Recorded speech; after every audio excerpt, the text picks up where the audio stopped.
संगतां गुरु दरबार अंदर जुड़ करके और अपने अपने घरां विच बैठ करके इस स्थान तो सरवण करदियां हो, वो चल रही लड़ीवार गुरबाणी विचारां दे नाल सांझ पाइए।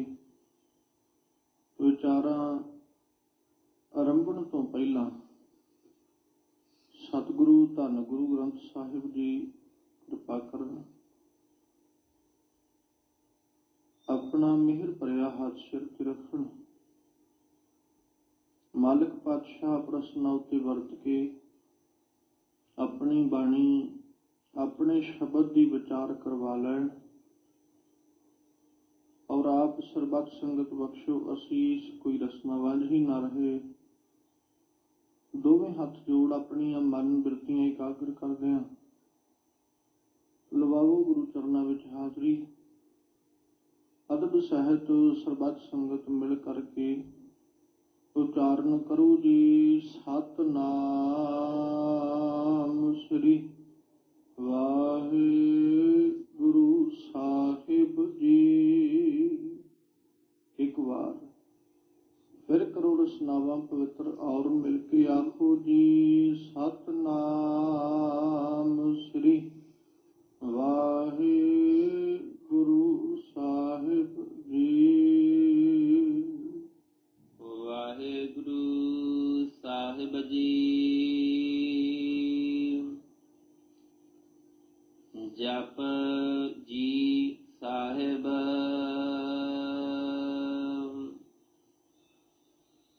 भुगत ज्ञान दया भंडारण घट घट वाजह नाद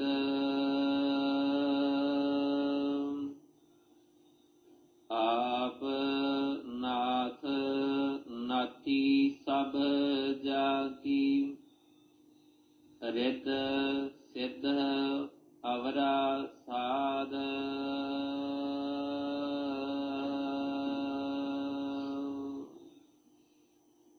जिस पवन शब्द का पाठ आप संगत ने बड़ी अदब सत्कार दे नाल मानयोग भाई साहब होरां पासों सरवण कीता है। ये पावन बचन जपजी साहिब बाणी के अंदर धन गुरु नानक पातशाह जी के मुखारबिंद तो उचारण किए हुए 29 नंबर पौड़ी के रूप में शोभायमान है।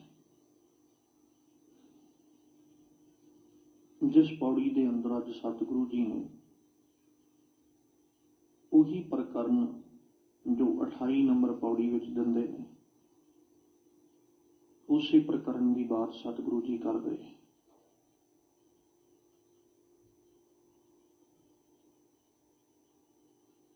एक ख्याल असीं रख के चलीए, जदों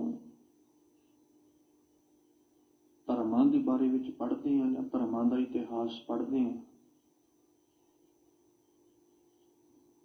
कि धर्मां दा इतिहास इस गल दा एक बड़ा वड्डा सबूत है कि जिहड़े धर्म दे पैगंबर ने, धर्म दे पीर ने, वो बड़े चंगे जीवना दे मालक ने।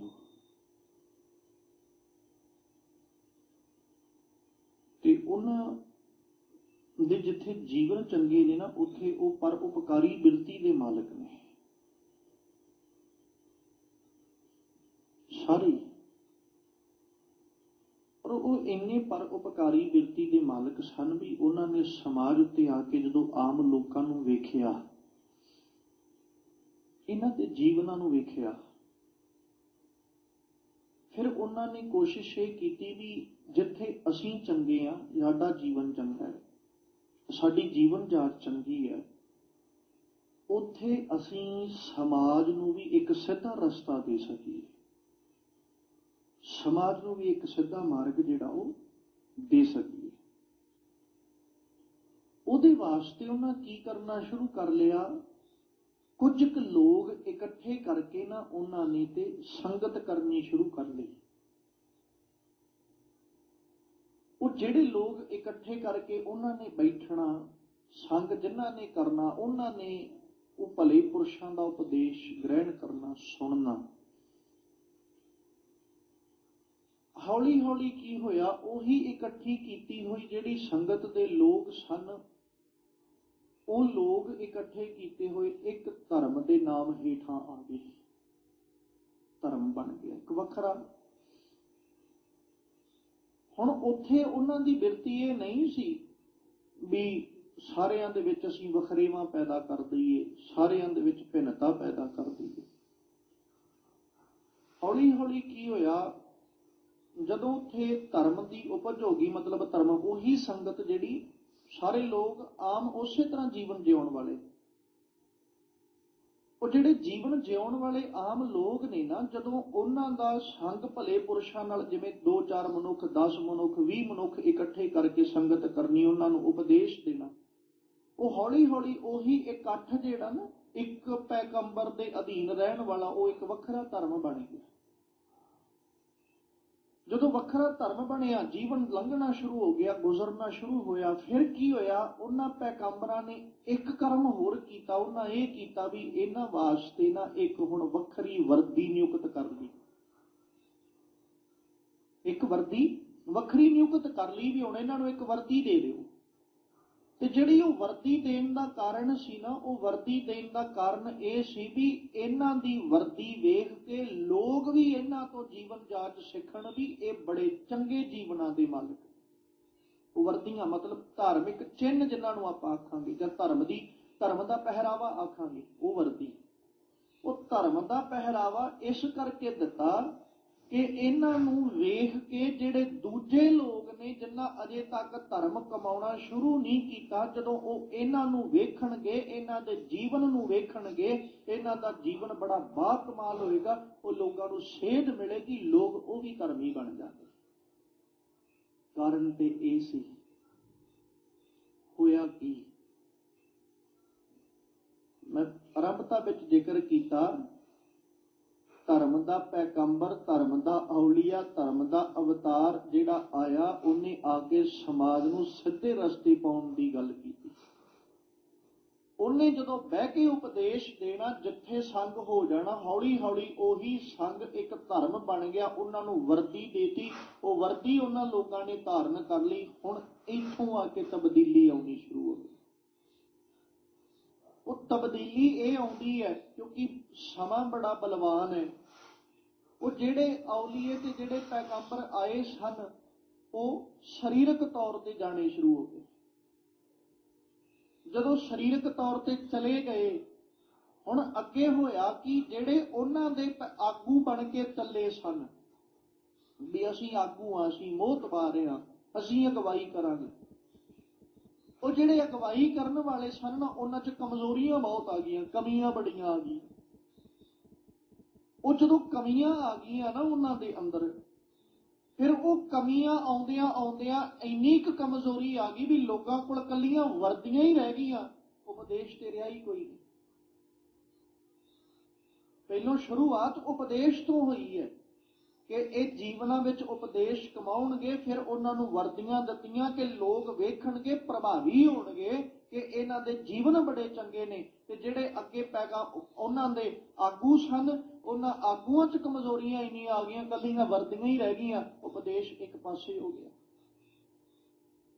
ਜਦੋਂ ਵਰਦੀਆਂ ਰਹਿ ਗਈਆਂ, ਜਿਹੜੇ ਅੱਗੇ ਮੰਨਣ ਵਾਲੇ ਸੀ, ਉਹ ਪਹਿਲੋਂ ਚਾਹੁੰਦੇ ਸੀ ਵੀ ਸਾਨੂੰ ਨਾ ਕੋਈ ਰੋਕ ਹੋਵੇ, ਨਾ ਕੋਈ ਟੋਕ ਹੋਵੇ, ਬਸ ਪਹਿਰਾਵਾ ਪਾਇਆ ਹੋਵੇ, ਲੋਕੀ ਧਰਮੀ ਕਹੀ ਜਾਣ, ਅਸੀਂ ਇੰਨੇ 'ਚ ਹੀ ਪ੍ਰਸੰਨ ਹਾਂ।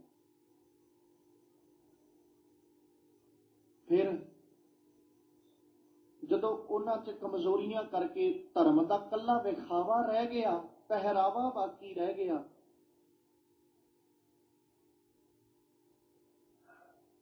ਧੰਨ ਗੁਰੂ ਨਾਨਕ ਸਾਹਿਬ ਇੱਕ ਅਧਿਆਪਕ ਰੂਪ ਵਿੱਚ ਆਉਂਦੇ। ਵਰਦੀਆਂ ਸਾਰਿਆਂ ਕੋਲ ਹੀ ਨੇ, ਬਸ ਇੱਕ ਧਰਮ ਦਾ ਸਕੂਲ ਜਿਹੜਾ ਨਾ ਉਹ ਵੱਖਰਾ ਵੱਖਰਾ ਬਣਾ ਲਿਆ। ਤੇ ਗੁਰੂ ਨਾਨਕ ਸਾਹਿਬ ਇੱਕ ਹੈੱਡ ਟੀਚਰ ਬਣ ਕੇ ਆਏ ਵੀ ਜਿਹਨੂੰ ਕੋਈ ਰੋਕ ਨਹੀਂ, ਉਹ ਕਿਸੇ ਵੀ ਸਕੂਲ ਵਿੱਚ ਜਾਣ ਦੀ ਤਾਕਤ ਰੱਖਦੇ, ਬਲ ਰੱਖਦੇ। ਜਦੋਂ ਸਤਿਗੁਰੂ ਪਾਤਸ਼ਾਹ ਜੀ ਉਸ ਰੂਪ ਵਿੱਚ ਆਉਂਦੇ, ਮਾਲਕ ਨੇ ਕੱਲਾ ਕੱਲਾ ਸਕੂਲ ਵੇਖਿਆ ਫਿਰ ਕੈਸਾ ਹੈ। ਜਦੋਂ ਕੱਲੇ ਕੱਲੇ ਸਕੂਲ ਵਿੱਚ ਜਾਂਦੇ ਨੇ, ਫਿਰ ਧੰਨ ਗੁਰੂ ਨਾਨਕ ਸਾਹਿਬ ਨੇ ਸਕੂਲ ਵੀ ਵੇਖਿਆ, ਸਕੂਲ ਦੇ ਅਧਿਆਪਕ ਵੀ ਵੇਖੇ ਤੇ ਸਕੂਲ ਦੇ ਵਿਦਿਆਰਥੀ ਵੀ ਵੇਖੇ। ਤੇ ਜਦੋਂ ਵੇਖਿਆ ਨਜ਼ਰ ਕੀ ਆਇਆ? ਵਿਦਿਆਰਥੀ ਵੀ ਹੈਨ, ਅਧਿਆਪਕ ਵੀ ਹੈਨ, ਪਰ ਅਫਸੋਸ ਇਸ ਗੱਲ ਦਾ ਅਧਿਆਪਕ ਪੜ੍ਹਾਉਣ ਵਾਲੇ ਦਗਾ ਕਰ ਰਹੇ, ਪੜ੍ਹਨ ਵਾਲੇ ਉਦੋਂ ਛਲੀ ਹੋ ਕੇ ਬੈਠੇ ਹੋਏ।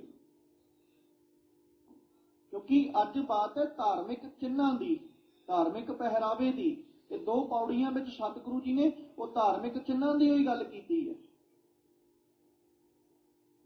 ਹੁਣ ਉੱਥੇ ਜਿਹੜੇ ਅਧਿਆਪਕ, ਕਿਉਂਕਿ ਜਿਹੜਾ ਧਰਮ ਦਾ ਆਗੂ ਬਣ ਗਿਆ ਨਾ, ਉਹ ਧਰਮ ਦੇ ਆਗੂ ਨੇ ਧਰਮ ਨੂੰ ਸਮਝਾਉਣ ਲੱਗਿਆ ਧਰਮ ਦੀ ਪਰਿਭਾਸ਼ਾ ਨੂੰ ਤਬਦੀਲ ਕਰਕੇ ਰੱਖਤਾ। ਆਮ ਲੋਕਾਂ ਨੂੰ ਸਮਝ ਹੀ ਨਹੀਂ ਲੱਗ ਸਕੀ ਵੀ ਧਰਮ ਹੈ ਕੀ। ਧੰਨ ਗੁਰੂ ਨਾਨਕ ਸਾਹਿਬ ਆਏ, ਉਹਨਾਂ ਆ ਕੇ ਵੇਖਿਆ ਵੀ ਪੜ੍ਹਾਉਣ ਵਾਲਾ ਅਧਿਆਪਕ ਕੁਛ ਪੜ੍ਹਾ ਰਿਹਾ, ਇਨਸਾਫ ਤੇ ਉਹ ਵੀ ਨਹੀਂ ਕਰ ਰਿਹਾ। ਤੇ ਜਿਹੜੇ ਪੜ੍ਹਨ ਵਾਲੇ ਨੇ ਹੁਣ ਉਹ ਉਦੋਂ ਜ਼ਿਆਦਾ, ਕਿਉਂਕਿ ਜੈਸਾ ਅਧਿਆਪਕ ਵੈਸਾ ਵਿਦਿਆਰਥੀ, ਸੁਭਾਵਿਕ ਦੀ ਗੱਲ ਹੈ।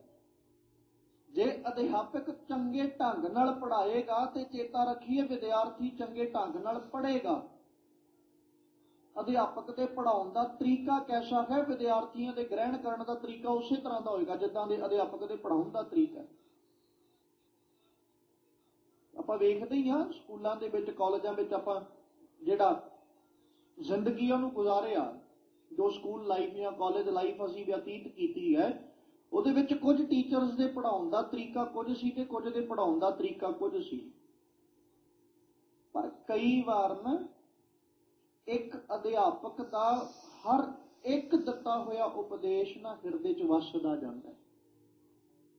ਕਾਰਨ ਫਿਰ ਜਦੋਂ ਆਪਸ ਵਿੱਚ ਵਿਦਿਆਰਥੀ ਬਹਿੰਦੇ ਨੇ ਨਾ, ਉਹ ਬੈਠ ਕੇ ਇੱਕ ਗੱਲ ਕਹਿੰਦੇ ਨੇ, ਆਹ ਅਧਿਆਪਕ ਸਾਨੂੰ ਬਹੁਤ ਪਸੰਦ ਹੈ, ਇਹਦੇ ਪੜ੍ਹਾਉਣ ਦਾ ਤਰੀਕਾ ਬੜਾ ਵਧੀਆ,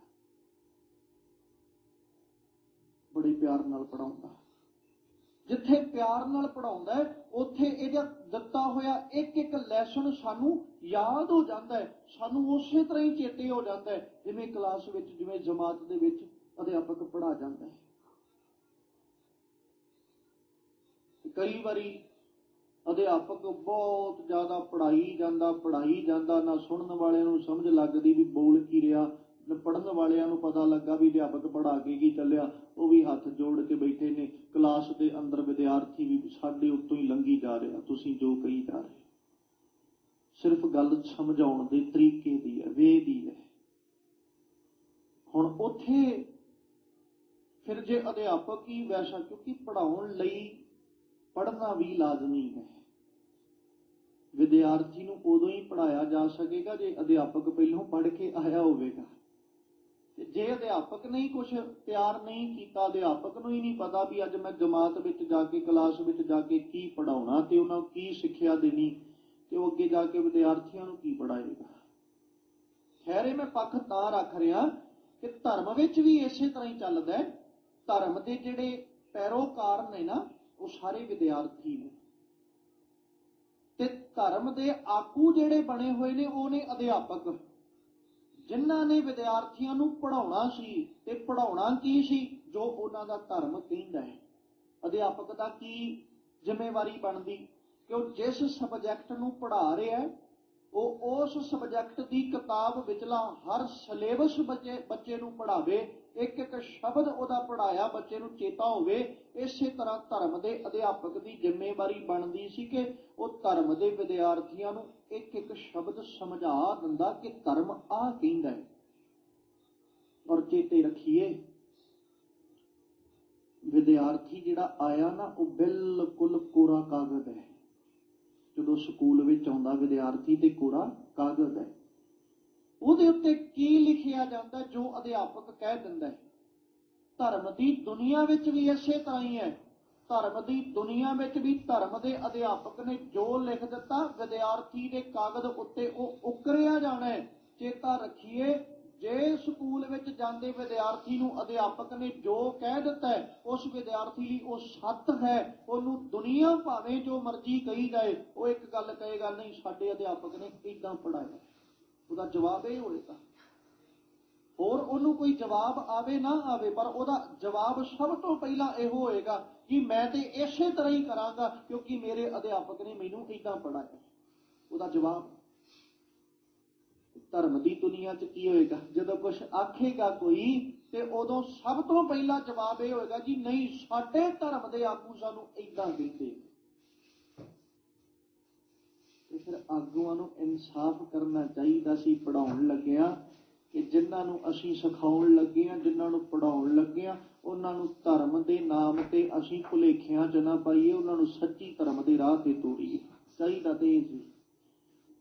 ਪਰ ਖੈਰ, ਉਹ ਅਧਿਆਪਕ ਵੀ ਜਿਹੜੇ, ਉਹਨਾਂ ਵੀ ਕੋਈ ਬਹੁਤਾ ਜ਼ਿਆਦਾ ਚੰਗੇ ਢੰਗ ਨਾਲ ਨਹੀਂ ਪੜ੍ਹਾਇਆ। ਤੇ ਜਿਹੜੇ ਵਿਦਿਆਰਥੀ ਉਹ ਪਹਿਲੋਂ ਹੀ ਇਹ ਚਾਹੁੰਦੇ ਸੀ ਵੀ ਸਕੂਲੇ ਜਾਈਏ, ਵਰਦੀ ਵੀ ਪਾਈਏ, ਪਰ ਨਾ ਬੈਗ ਚੋਂ ਕਿਤਾਬ ਕੱਢਣੀ ਪਵੇ ਤੇ ਨਾ ਕੁਛ ਪੜ੍ਹਨਾ ਪਵੇ। ਬਸ ਲੋਕ ਇੰਨਾ ਕਹੀ ਜਾਣ ਸਕੂਲ ਜਾਂਦਾ ਬਸ ਬੜਾ ਹੈ। ਗੁਰੂ ਨਾਨਕ ਸਾਹਿਬ ਜਦੋਂ ਹੈੱਡ ਬਣ ਕੇ ਗਏ ਨਾ, ਫਿਰ ਵੇਖਿਆ, ਜਦੋਂ ਵੇਖਿਆ ਜਾ ਕੇ ਤੇ ਕੀ ਨਜ਼ਰ ਆਉਂਦਾ, ਇਹਨਾਂ ਕੋਲ ਵਰਦੀਆਂ ਹੀ ਨਹੀਂ, ਉਪਦੇਸ਼ ਕਿਸੇ ਕੋਲ ਵੀ ਨਹੀਂ, ਲੈਸਨ ਕਿਸੇ ਕੋਲ ਵੀ ਨਹੀਂ। ਫਿਰ ਸਤਿਗੁਰੂ ਜੀ ਨੇ ਜਦੋਂ ਵੇਖਿਆ ਨਾ, ਤੇ ਮਾਲਕ ਜੀ ਜਾ ਕੇ ਫਿਰ ਦੱਸਦੇ ਉਹਨਾਂ ਨੂੰ, ਫਿਰ ਉਹਨਾਂ ਨੂੰ ਉਪਦੇਸ਼ ਦਿੰਦੇ। ਕੀ ਆਖਦੇ ਨੇ? ਸਤਿਗੁਰੂ ਫਿਰ ਆਖਦੇ, ਉਹ ਜਨੇਊ ਪਾਉਣ ਵਾਲਿਆ, ਵਰਦੀ ਤੇਰੀ ਬੜੀ ਸੋਹਣੀ, ਤੇਰੀ ਵਰਦੀ ਤੈਨੂੰ ਮੁਬਾਰਕ ਹੈ। ਦੇਖੋ ਹੈਰਾਨੀ ਦੀ ਗੱਲ, ਬਾਬੇ ਨਾਨਕ ਕੋਲ ਆ ਕੇ ਵੀ ਤੇ ਵਰਦੀ ਪਵਾਉਣੀ ਆਇਆ ਨਾ ਗੁਰੂ ਨਾਨਕ ਸਾਹਿਬ ਨੂੰ। ਆ ਕੇ ਕੀ ਕਹਿੰਦਾ ਜੀ, ਆ ਲਓ, ਅੱਜ ਤੋਂ ਬਾਅਦ ਤੁਸੀਂ ਵੀ ਧਰਮ ਦੀ ਦੁਨੀਆ 'ਚ ਆ ਜਾਓਗੇ। ਸਤਿਗੁਰੂ ਨਾਨਕ ਸਾਹਿਬ ਕੀ ਕਹਿੰਦੇ, ਭਾਈ ਹੈ ਕੀ? ਉਹ ਕਹਿੰਦਾ ਜਨੇਊ ਹੈ, ਜਦੋਂ ਇਹ ਪਾ ਲਓਗੇ ਤੁਸੀਂ ਧਰਮੀ ਬਣ ਜਾਓਗੇ। ਬਾਬੇ ਨਾਨਕ ਦਾ ਸਭ ਤੋਂ ਪਹਿਲਾ ਬੋਲ, ਮੇਰੀ ਮਾਂ ਨੂੰ ਵੀ ਧਰਮੀ ਬਣਾਓ। ਮੇਰੀ ਭੈਣ ਮੇਰੇ ਤੋਂ 5 ਸਾਲ ਵੱਡੇ ਨੇ। ਤਕਰੀਬਨ ਇਤਿਹਾਸਕਾਰ ਮੰਨਦੇ ਵੀ ਗੁਰੂ ਨਾਨਕ ਸਾਹਿਬ ਦੀ ਉਦੋਂ ਉਮਰ 9 ਤੋਂ 10 ਸਾਲਾਂ ਦੀ, ਜਿੱਦਣ ਜਨੇਊ ਪਾਇਆ ਜਾਣਾ। ਤੇ ਉਦੋਂ ਬੇਬੇ ਨਾਨਕੀ ਦੀ ਉਮਰ ਸੁਭਾਵਿਕ ਜਿਹੀ ਗੱਲ ਹੈ 14 ਤੋਂ 15 ਸਾਲਾਂ ਦੀ ਹੋਏਗੀ। ਜੇ ਗੁਰੂ ਨਾਨਕ ਸਾਹਿਬ ਦੀ 9 ਸਾਲ ਹੈ, ਬੇਬੇ ਨਾਨਕੀ ਦੀ 14 ਸਾਲ। ਜੇ ਗੁਰੂ ਨਾਨਕ ਸਾਹਿਬ ਦੀ 10 ਸਾਲ ਹੈ ਤੇ ਬੇਬੇ ਨਾਨਕੀ ਦੀ 15 ਸਾਲਾਂ ਦੀ। ਤੇ ਗੁਰੂ ਨਾਨਕ ਸਾਹਿਬ ਨੇ ਉਦੋਂ ਇਹ ਜਵਾਬ ਹੀ ਦਿੱਤਾ ਨਾ ਵੀ ਪਹਿਲੋਂ ਮੇਰੀ ਮਾਂ ਨੂੰ ਧਰਮੀ ਬਣਾਓ, ਮੇਰੀ ਭੈਣ ਨੂੰ ਵੀ ਧਰਮੀ ਬਣਾਓ, ਵੀ ਤੁਸੀਂ ਮੈਨੂੰ ਧਰਮੀ ਬਣਾਉਣ ਲੱਗੇ ਹੋ। ਤੇ ਉਦੋਂ ਜਵਾਬ ਕੀ ਮਿਲਦਾ ਵੀ ਨਹੀਂ, ਇਹ ਵਰਦੀ ਕੱਲੀ ਨਾ ਮਰਦ ਪਾ ਸਕਦੇ। ਗੁਰੂ ਨਾਨਕ ਸਾਹਿਬ ਕਹਿੰਦੇ ਵੀ ਫਿਰ ਆਹ ਧਰਮ ਨਹੀਂ ਚਾਹੀਦਾ। ਸਗੋਂ ਮਾਲਕ ਕਹਿੰਦੇ ਵੀ ਭਾਈ ਤੇਰੇ ਕੋਲ ਵਰਦੀ ਹੈ, ਮੁਬਾਰਕਬਾਦ ਹੈ, ਤੂੰ ਮੈਨੂੰ ਵਰਦੀ ਪਵਾਉਣਾ ਚਾਹੁੰਦਾ, ਮੈਂ ਤੈਨੂੰ ਪੁੱਛਦਾ ਵਰਦੀ ਪਵਾਉਣ ਵਾਲਿਆ, ਪਹਿਲੋਂ ਤੂੰ ਦੱਸ, ਤੈਨੂੰ ਜਿਹੜੀ ਵਰਦੀ ਪਾਈ ਹੈ ਠੀਕ ਹੈ? ਗੁਰੂ ਨਾਨਕ ਸਾਹਿਬ ਨੂੰ ਡਰੈਸ ਹੀ ਪਵਾਉਣ ਆਇਆ ਨਾ ਇੱਕ, ਉਹਨੇ ਜਨੇਊ ਪਵਾਉਣਾ। ਜਨੇਊ ਪਵਾ ਕੇ ਉਹਨੇ ਇਹ ਸਾਬਤ ਕਰ ਦੇਣਾ ਵੀ ਅੱਜ ਤੋਂ ਬਾਅਦ 'ਚ ਇਹ ਧਰਮ ਦੇ ਵਿੱਚ ਆ ਕੇ ਧਰਮੀ ਬਣ ਗਏ। ਗੁਰੂ ਨਾਨਕ ਸਾਹਿਬ ਕਹਿੰਦੇ ਵੀ ਤੁਸੀਂ ਮੈਨੂੰ ਜਨੇਊ ਪਵਾਉਣ ਵਾਸਤੇ ਆਏ ਹੋ, ਧਰਮ ਦਾ ਚਿੰਨ੍ਹ ਪਵਾਉਣ ਵਾਸਤੇ ਆਏ, ਪਹਿਲਾਂ ਤੁਸੀਂ ਦੱਸੋ ਜਿਹੜਾ ਤੁਸੀਂ ਧਰਮ ਦਾ ਚਿੰਨ੍ਹ ਪਾਇਆ ਉਹ ਕਿੱਦਾਂ ਦਾ? ਜਦੋਂ ਗੁਰੂ ਨਾਨਕ ਸਾਹਿਬ ਨੇ ਕਿਹਾ ਹੋਣਾ, ਹੋ ਸਕਦਾ ਪੰਡਤ ਜੀ ਨੇ, ਉਹ ਪੰਡਤ ਹਰਦਿਆਲ ਜੀ ਨੇ ਆਪਣਾ ਜਨੇਊ ਵਿਖਾਇਆ ਹੋਵੇ ਵੀ ਆਹ ਵੇਖੋ ਮੈਂ ਵੀ ਪਾਇਆ, ਤੁਹਾਡੇ ਪਿਤਾ ਜੀ ਨੇ ਵੀ ਪਾਇਆ, ਤੁਹਾਡੇ ਚਾਚਾ ਜੀ ਨੇ ਵੀ ਧਾਰਨ ਕੀਤਾ, ਤੁਸੀਂ ਵੀ ਧਾਰਨ ਕਰੋ। ਜਦੋਂ ਗੁਰੂ ਨਾਨਕ ਸਾਹਿਬ ਨੇ ਕਿਹਾ ਵੀ ਮੇਰੀ ਮਾਤਾ ਨੂੰ ਪਵਾਓ, ਮੇਰੀ ਭੈਣ ਨੂੰ ਵੀ ਜਨੇਊ ਪਵਾਓ, ਤੇ ਉਦੋਂ ਕਿਹਾ ਹੀ, ਜਦੋਂ ਉਹਨਾਂ ਕਿਹਾ ਹੋਣਾ ਵੀ ਨਹੀਂ ਮਰਦ ਪਾ ਸਕਦੇ, ਵੇਖੋ ਤੁਹਾਡੇ ਪਿਤਾ ਜੀ ਨੇ ਧਾਰਨ ਕੀਤਾ, ਤੁਹਾਡੇ ਚਾਚਾ ਜੀ ਨੇ ਧਾਰਨ ਕੀਤਾ, ਤੁਸੀਂ ਵੀ ਧਾਰਨ ਕਰੋ। ਤੇ ਗੁਰੂ ਨਾਨਕ ਸਾਹਿਬ ਨੇ ਫਿਰ ਆਖਿਆ ਵੀ ਮੈਂ ਧਾਰਨ ਤੇ ਕਰ ਲਾਂਗਾ, ਪਰ ਮੈਂ ਆਪਣੀ ਮਰਜ਼ੀ ਦੀ ਵਰਦੀ ਪਾਉਣੀ, ਵਰਦੀ ਮੈਂ ਆਪਣੀ ਮਰਜ਼ੀ ਦੀ ਪਾਉਣੀ। ਜਿਵੇਂ ਸਕੂਲ ਵਿੱਚ ਜਾਣ ਲੱਗਿਆ ਕਲਰ ਸਿਲੈਕਟ ਕੀਤਾ ਜਾਂਦਾ, ड्रैस सिलैक्ट होती है भी आह रंग की जिहड़ी दस्तार है वो सजाई जाएगी, इस रंग के कपड़े पहने जाणगे, इदां दी तुहाडी ड्रैस होनी चाहिदी है। पर वो ड्रैस पाउणी किवें दी है वो बच्चे ते आप निर्भर करदा है, किदां दी पा रहा। रंग जिहड़ा वो चूज स्कूल ने कर देना, पाठशाला ने चूज कर देना, पर ओदी ਜਿਹੜਾ ਪਹਿਰਾਵਾ ਉਹਨੇ ਕਿੱਦਾਂ ਦਾ ਪਾਉਣਾ ਜਾਂ ਕੈਸੀ ਉਹ ਡਰੈਸ ਹੋਏਗੀ, ਉਹਦਾ ਸਰੂਪ ਕਿੱਦਾਂ ਦਾ ਹੋਏਗਾ, ਉਹ ਤੇ ਬੱਚਾ ਆਪਣੀ ਮਰਜ਼ੀ ਦੀ ਲੈ ਕੇ ਆਏਗਾ ਨਾ। ਫਿਰ ਧਾਰਨ ਉਹਨੇ ਸਕੂਲ ਵਿੱਚ ਉਹੀ ਰੰਗ ਦੀ ਕਰਨੀ ਜੋ ਨਿਯੁਕਤ ਕੀਤੀ। ਗੁਰੂ ਨਾਨਕ ਸਾਹਿਬ ਕਹਿੰਦੇ ਵੀ ਤੁਸੀਂ ਨਿਯੁਕਤ ਕੀਤੀ, ਮੈਂ ਧਾਰਨ ਕਰਾਂਗਾ, ਪਰ ਹੋਵੇ ਮੇਰੀ ਮਰਜ਼ੀ ਦੀ। ਉਹਦਾ ਦੱਸੋ ਚਾਹੀਦਾ ਕੀ? ਗੁਰੂ ਨਾਨਕ ਸਾਹਿਬ ਕਹਿੰਦੇ ਪਹਿਲਾਂ ਤੁਸੀਂ ਦੱਸੋ ਕਿ ਜਿਹੜੀ ਤੁਸੀਂ ਵਰਦੀ ਪਾਈ ਹੈ ਇਹਦੇ ਚ ਦਇਆ ਦੀ ਕਪਾਹ ਲਾਈ ਹੈ ਕਿ ਕਵਲ ਦੂਜੇ ਹੀ ਵੱਟ ਕੇ ਪਾਇਆ ਤੁਸੀਂ ਆਪਣੇ ਤਨ ਉੱਤੇ? ਵੀ ਮੈਂ ਤੁਹਾਡੇ ਕੋਲੋਂ ਵਰਦੀ ਲੈਣ ਨੂੰ ਤਿਆਰ ਹਾਂ, ਪਰ ਸੱਜਣਾ ਜੇ ਤੁਹਾਡੇ ਕੋਲ ਆਹ ਜਨੇਊ ਹੈ ਤੇ ਮੈਨੂੰ ਦੇ ਦਿਓ। ਦਇਆ ਕਪਾਹ ਸੰਤੋਖ ਸੂਤ ਜਤ ਗੰਢੀ ਸੱਤ ਵੱਟ, ਇਹ ਜਨੇਊ ਜੀ ਕਾ ਹਈ ਤਾਂ ਪਾਂਡੇ ਘੱਤ। ਨਾ ਇਹ ਟੁੱਟੈ ਨਾ ਮਲ ਲੱਗੈ, ਨਾ ਇਹ ਜਲੈ ਨਾ ਜਾਏ, ਧਨ ਸੋ ਮਾਨਸ ਨਾਨਕਾ ਜੋ ਗਲ ਚੱਲੇ ਪਾਏ।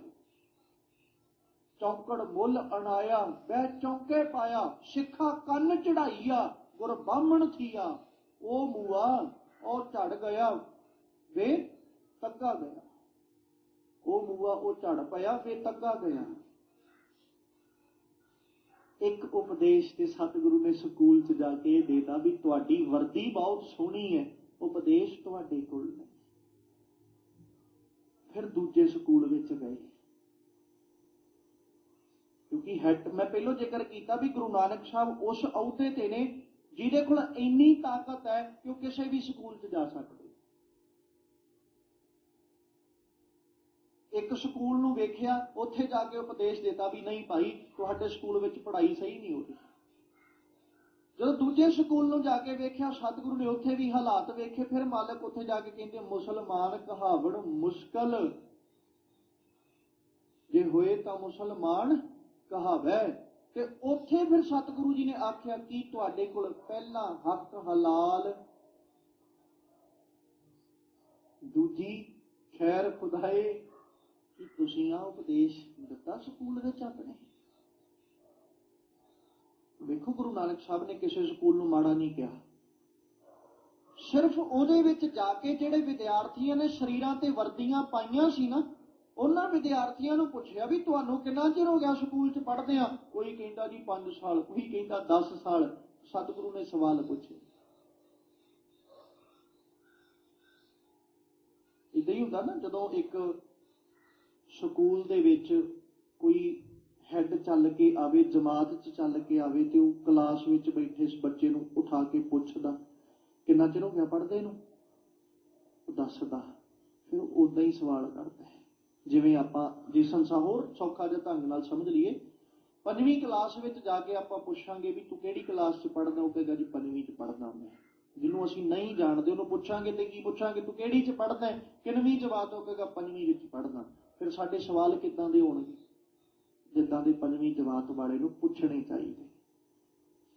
ਜਦੋਂ ਗੁਰੂ ਨਾਨਕ ਸਾਹਿਬ ਧਰਮ ਦੇ ਸਕੂਲਾਂ ਵਿੱਚ ਗਏ ਨਾ, ਧਰਮ ਦੀਆਂ ਪਾਠਸ਼ਾਲਾਵਾਂ ਵਿੱਚ ਗਏ, ਸਤਿਗੁਰੂ ਨੇ ਜਾ ਕੇ ਪੁੱਛਿਆ ਕਿੰਨਾ ਚਿਰ ਹੋ ਗਿਆ ਧਰਮ ਇਸ ਸਕੂਲ 'ਚ ਪੜ੍ਹਦਿਆਂ? ਕੋਈ ਕਹਿੰਦਾ 10 ਸਾਲ, ਕੋਈ ਕਹਿੰਦਾ 20 ਸਾਲ, ਕੋਈ ਕਹਿੰਦਾ 30 ਸਾਲ, ਕੋਈ ਕਹਿੰਦਾ 5 ਸਾਲ। ਬਾਬੇ ਨੇ ਫਿਰ ਸਵਾਲ ਉਹਨਾਂ ਦੇ ਮੁਤਾਬਕ ਪੁੱਛੇ ਵੀ ਤੁਹਾਨੂੰ ਇੰਨਾ ਚਿਰ ਹੋ ਗਿਆ ਪੜ੍ਹਦਿਆਂ ਨੂੰ, ਕੀ ਇਸ ਸਕੂਲ ਵਿੱਚੋਂ ਸਿੱਖਿਆ ਤੁਸੀਂ? ਤੇ ਜਦੋਂ ਬੱਚੇ ਕੋਲੋਂ ਸਵਾਲ ਪੁੱਛਿਆ ਜਾਏ ਨਾ ਤੇ ਬੱਚੇ ਨੂੰ ਜਵਾਬ ਨਾ ਆਵੇ ਤੇ ਸਭ ਤੋਂ ਪਹਿਲਾਂ ਉਹਦੇ ਮਾਂ-ਬਾਪ ਨੂੰ ਇਤਲਾਹ ਕੀਤਾ ਜਾਂਦਾ ਤੁਹਾਡਾ ਬੱਚਾ ਪੜ੍ਹਦਾ ਕੋਈ ਨਹੀਂ, ਜਾ ਕੇ ਵੇਖੋ ਸਕੂਲ ਵਿੱਚ ਨਹੀਂ ਪੜ੍ਹਾਇਆ ਜਾਂਦਾ ਕਿ ਤੁਹਾਡਾ ਬੱਚਾ ਨਹੀਂ ਪੜ੍ਹ ਰਿਹਾ। ਫਿਰ ਅਧਿਆਪਕ ਦੇ ਕੋਲ ਮਾਂ-ਬਾਪ ਜਾਂਦੇ, ਸਾਡੇ ਬੱਚੇ ਨੂੰ ਤੇ ਆਉਂਦਾ ਹੀ ਕੁਛ ਨਹੀਂ ਜੀ, ਤੁਸੀਂ ਪੜ੍ਹਾਇਆ ਹੀ ਕੁਛ ਨਹੀਂ। ਬਾਬਾ ਨਾਨਕ ਨੇ ਮਾਂ-ਬਾਪ ਨੂੰ ਨਹੀਂ ਕਿਹਾ, ਗੁਰੂ ਨਾਨਕ ਸਾਹਿਬ ਸਿੱਧਾ ਅਧਿਆਪਕਾਂ ਕੋਲ ਚਲੇ ਗਏ ਵੀ ਦੱਸੋ ਤੁਸੀਂ ਕੀ ਪੜ੍ਹਾ ਰਹੇ ਹੋ? ਫਿਰ ਉਹ ਦੱਸਦੇ ਵੀ ਅਸੀਂ ਆਹ ਪੜ੍ਹਾਉਂਦੇ। ਗੁਰੂ ਨਾਨਕ ਸਾਹਿਬ ਕਹਿੰਦੇ ਵੀ ਨਹੀਂ, ਤਰੀਕਾ ਸਹੀ ਨਹੀਂ, ਢੰਗ ਸਹੀ ਨਹੀਂ, ਤੁਸੀਂ ਇਕੱਲੀਆਂ ਵਰਦੀਆਂ ਹੀ ਪਵਾਈਆਂ। ਫਿਰ ਤੀਜੇ ਸਕੂਲ ਵਿੱਚ ਗਏ, ਕਿਉਂਕਿ ਉਸ ਵਕਤ 3 ਹੀ ਸਕੂਲ ਚੱਲ ਰਹੇ ਨਾ ਜਿਹਨੂੰ ਸਤਿਗੁਰੂ ਜੀ ਨੇ ਬਾਣੀ 'ਚ ਆਖਿਆ ਕਾਜੀ ਹੋਏ, ਰਿਸ਼ਵਤੀ ਜਾਂ ਬਾਹਮਣ ਨਾਵੇ ਜੀਆਂ ਘਾਏ ਜੋਗੀ ਜੁਗਤ ਨਾ ਜਾਣੇ ਅੰਧ ਤੀਨੇ ਉਜਾੜੇ ਕਾ ਬੰਦ। ਉਸ ਵਕਤ ਹਾਲਾਤ ਹੀ ਐਸੇ ਬਣੇ ਹੋਏ ਗੁਰੂ ਨਾਨਕ ਸਾਹਿਬ ਦੇ ਸਮੇਂ। ਜਦੋਂ ਤੀਜੇ ਸਕੂਲ ਵਿੱਚ ਜਾ ਕੇ ਪੁੱਛਿਆ, ਉਹਨਾਂ ਵੀ ਕਿਹਾ ਜੀ ਆਹ ਲਓ ਜੀ ਵਰਦੀ। ਉਹਨਾਂ ਦੀ ਵੀ ਬੜੀ ਸੋਹਣੀ, ਸਰੀਰਾਂ ਤੇ ਅਗਲਿਆਂ ਨੇ ਧਰਮ ਮੁਤਾਬਕ ਸਵਾਹ ਮਲੀ, ਕੰਨਾਂ ਚ ਮੁੰਦਰਾਂ ਪਾਈਆਂ, ਹੱਥਾਂ ਚ ਕਿੱਥਾਂ ਪੜੀਆਂ, ਸਾਰਾ ਕੁਛ ਆਪ ਜੀ ਨੇ ਕੱਲ ਸਰਵਣ ਕੀਤਾ। ਸਤਿਗੁਰੂ ਕਹਿੰਦੇ ਵੀ ਕਮਾ ਕੀ ਰਹੇ ਹੋ, ਸਿਖਾ ਕੀ ਰਹੇ ਹੋ, ਸਮਾਜ ਨੂੰ ਕੀ ਦੇ ਰਹੇ ਹੋ? ਜਵਾਬ ਤੇ ਕਿਸੇ ਕੋਲ ਵੀ ਨਹੀਂ, ਸਮਾਜ ਨੂੰ ਕੀ ਦਿੱਤਾ। ਤੇ ਸਭ ਤੋਂ ਵੱਧ ਸਮਾਂ ਇਸੇ ਧਰਮ ਦੇ ਲੋਕਾਂ ਨੂੰ ਹੋ ਗਿਆ ਸੀ ਪੜ੍ਹਦੇ ਆ। ਇਹ ਵਿਦਿਆਰਥੀਆਂ ਨੇ ਬਹੁਤ ਸਮਾਂ, ਕੋਈ 300 ਸਾਲਾਂ ਤੋਂ ਪੜ੍ਹ ਰਿਹਾ, ਕੋਈ 350 ਸਾਲਾਂ ਤੋਂ, ਕੋਈ 250 ਸਾਲਾਂ ਦੀ ਉਮਰ ਲੈ ਕੇ ਬੈਠਾ। ਸਤਿਗੁਰੂ ਨੇ ਜਾ ਕੇ ਪੁੱਛਿਆ ਤੇ ਫਿਰ ਮਾਲਕ ਜੀ ਨੂੰ ਜਦੋਂ ਜਵਾਬ ਨਾ ਮਿਲਿਆ, ਸਤਿਗੁਰੂ ਫਿਰ ਕਹਿੰਦੇ ਉਹ ਭਾਈ ਤੁਸੀਂ ਵਰਦੀਆਂ ਹੀ ਪਾਈਆਂ ਨੇ, ਪਰ ਚੇਤਾ ਰੱਖੋ ਜੋਗ ਨਾ ਖਿੰਥਾ, ਜੋਗ ਨਾ ਠੰਡਾ, ਜੋਗ ਨਾ ਭਸਮ ਚੜਾਈ ਹੈ, ਜੋਗ ਨਾ ਮੁੰਡੀ ਮੂੜ ਮੁੰਡਾਈ ਹੈ, ਜੋਗ ਨਾ ਸਿੰਘੀ ਵਾਈ ਹੈ, ਅੰਜਨ ਮਾਹੇ ਨਿਰੰਜਨ ਰਹੀ ਹੈ, ਜੋਗ ਜੁਗਤ ਇਵ ਪਾਈ ਹੈ, ਗੱਲੀ ਜੋਗ ਨਾ ਹੋਈ ਏਕ ਦ੍ਰਿਸ਼ਟ ਕਰ ਸਮਸਰ ਜਾਣੈ, ਜੋਗੀ ਕਹੀ ਹੈ ਸੋਈ। ਵਿਦਿਆਰਥੀ ਤੇ ਉਹ ਹੀ ਹੈ ਜਿਹਨੂੰ ਸਵਾਲ ਪੁੱਛਿਆ ਜਵਾਬ ਆਉਂਦੇ ਹੋਣ, ਤੇ ਜਿਹਨੂੰ ਜਵਾਬ ਹੀ ਨਾ ਆਇਆ ਉਹਦਾ ਪੜ੍ਹਿਆ ਨਾ ਪੜ੍ਹਿਆ ਕਿਸ ਬਰਾਬਰ, ਉਹ ਤੇ ਇੱਕੋ ਜਿਹਾ ਹੀ ਹੈ।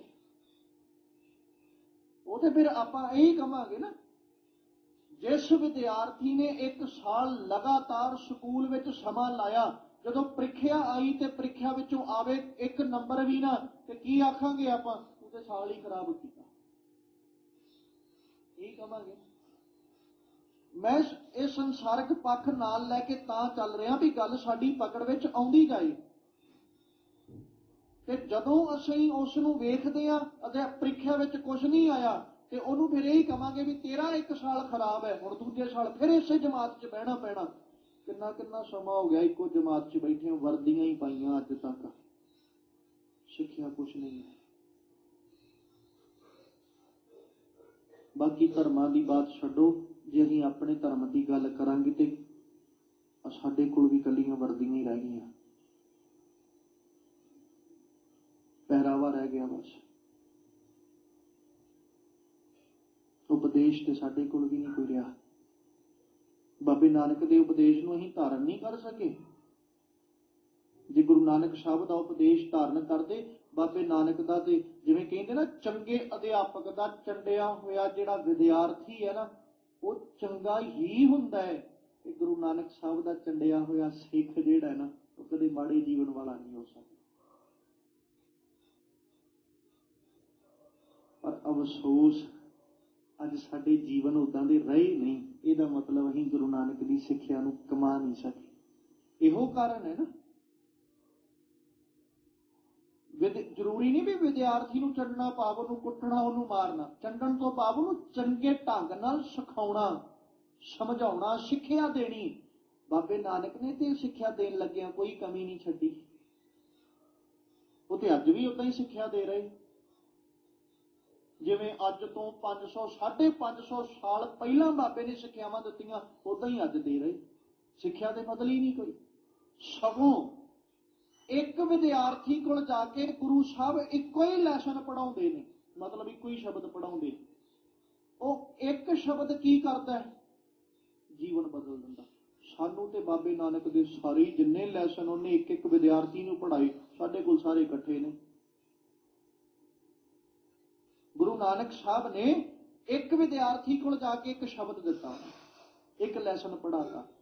ਉਹਨੇ ਇੱਕ ਲੈਸਨ ਇੰਨੇ ਕੁ ਚੰਗੇ ਢੰਗ ਨਾਲ ਸੁਣਿਆ, ਇੰਨੇ ਕੁ ਚੰਗੇ ਢੰਗ ਨਾਲ ਉਹਨੇ ਪੜ੍ਹਿਆ ਕਿ ਇੱਕੋ ਹੀ ਲੈਸਨ ਪੜ੍ਹਦਿਆਂ ਜੀਵਨ ਬਦਲ ਗਿਆ। ਬਾਬੇ ਨਾਨਕ ਅੱਗੇ ਹੱਥ ਜੋੜ ਕੇ ਖੜੋ ਗਿਆ ਵੀ ਬਾਬਾ ਮੇਰਾ ਸਾਰਾ ਕੁਝ ਹੀ ਤੂੰ ਹੈ, ਤੇਰੇ ਤੋਂ ਇਲਾਵਾ ਮੈਂ ਕਿਸੇ ਹੋਰ ਨੂੰ ਜਾਣਦਾ ਹੀ ਨਹੀਂ। ਇਉਂ ਕਰ, ਮੈਨੂੰ ਉਹਨਾਂ ਗਿਣਤੀਆਂ 'ਚ ਲਾਇਆ ਜਿਨ੍ਹਾਂ ਗਿਣਤੀਆਂ ਦੇ ਵਿੱਚ ਹੋਣਹਾਰ ਵਿਦਿਆਰਥੀ ਤੂੰ ਰੱਖੇ, ਮਤਲਬ ਆਪਣੇ ਪਿਆਰੇ ਸਿੱਖਾਂ ਦੀ ਗਿਣਤੀ 'ਚ ਲਾਇਆ। ਹੱਥ ਜੋੜ ਕੇ। ਅਧਿਆਪਕ ਹਰਮਨ ਪਿਆਰਾ ਕਿਸੇ ਕਿਸੇ ਵਿਦਿਆਰਥੀ ਦਾ ਕੋਈ ਕੋਈ ਹੁੰਦਾ ਹੈ। ਤੇ ਨਾਲੇ ਵੀ ਚੇਤਾ ਰੱਖਿਓ, ਜਿੱਥੇ ਅਧਿਆਪਕ ਹਰਮਨ ਪਿਆਰਾ ਹੁੰਦਾ, ਉੱਥੇ ਅਧਿਆਪਕ ਨੂੰ ਵੀ ਕਈ ਸਟੂਡੈਂਟ ਬੜੇ ਹਰਮਨ ਪਿਆਰੇ ਹੁੰਦੇ ਨੇ, ਬੜੇ ਪਿਆਰੇ ਲੱਗਦੇ ਉਹ ਵਿਦਿਆਰਥੀ। ਕਿਹੜੇ? ਜਿਹੜੀ ਕਲਾਸ ਵਿੱਚ ਕੁਝ ਸਿੱਖਣ ਆਉਂਦੇ ਤੇ ਕੁਝ ਸਿੱਖਦੇ ਨੇ ਨਾ, विद्यार्थी अध्यापक नूं भी बड़े चंगे लगते। गुरु नानक साहब की सिक्ख्या नूं जिन्ना चंगे ढंग नाल कमाया ना, उन्हां हथ जोड़ के बाबे नूं आख्या भी बाबा अपने सिखां च सानूं भी लै। वो हरमन प्यारे बन गए ना गुरु नानक साहब दे। ते जदों गुरु नानक साहब दे जेड़े जेड़े हरमन प्यारे बन गए, हुण रहिंदी दुनिया तक उन्हां विद्यार्थियों का नाम होवेगा। जिवें एक स्कूल दे विचों ना एक विद्यार्थी जिन्हें नाम ना खट्टिया, एक क्लास एक विद्यार्थी जिन्हें नाम ना खट्टिया, हुण उस स्कूल की जिन्ना चिर इमारत रहेगी, जिन्ना चिर बिल्डिंग रहेगी, जिन्ना चिर उस स्कूल च पढ़ाया जाएगा, वो विद्यार्थियों दीयां बातां पाईयां जाणगीआं। ये साडे स्कूल का विद्यार्थी है जी। जिवें अज की भाषा च जे गल करांगे, एक स्कूल विचों एक विद्यार्थी मैरिट लिस्ट च आ जांदा है। जदों मैरिट च आउंदा है, फिर उस विद्यार्थी दीयां बातां अगे आउण वाले सालां च पैंदियां ने कि आ साडे स्कूल का विद्यार्थी है। बाबे नानक दीयां नज़रां च जिहड़े मैरिट च आए, रहिंदा संसार उन्हां दीयां बातां पाएगा। कोई ऐसा नहीं जिहड़ा उन्हां दीयां बातां नहीं पाएगा। ते मेरे मालक जी ने अज जिहड़ा जिक्र कीता ना, सतगुरु जी ने वर्दियां दा जिक्र करदिआं समझाया कि भुगत ज्ञान, दया भंडारण, घट घट वाजै नाद। कि तुसीं जिहड़ा ज्ञान है ना, उहनूं बनाओ अपना भोजन, ते दया नूं बना लो वंडण वाली भंडारण। क्योंकि जिन्ना चिर दया नहीं ना, उन्ना चिर असीं वंड नहीं सकते। दयालु हिरदे वाला ही वंडेगा। जिहदा हिरदा दयालु नहीं हो, की वंडेगा? वो ते लोकां दे हत्थां चों भी खो के लै आएगा। किसे उत्ते दया करके ही असीं अपने कोलों दवांगे।